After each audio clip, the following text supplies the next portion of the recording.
I'm thankful for my children and the talents and abilities that they have. They seem to do fairly well in school.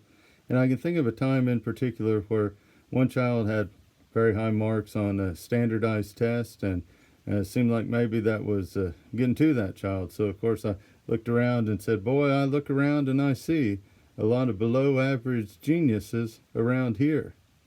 I figured that's my job as a dad, to try to humble them and not be too prideful and arrogant about whatever it is. And of course, even more so, how is our Heavenly Father the same way?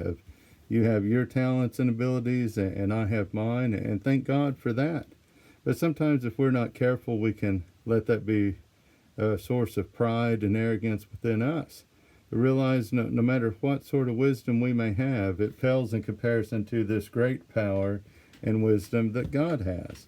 In 1 Corinthians 1, verses 24 and 25, Paul is reminding the church at Corinth of these same things.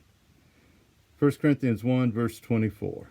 But to those called by God to salvation, both Jews and Gentiles, Christ is the power of God and the wisdom of God.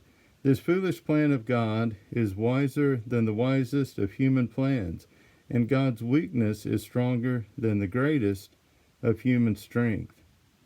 And sometimes we can be so in awe of somebody's physical power and think, wow, that's amazing. But realize the greatest of human strength is small in comparison to the strength and power of God.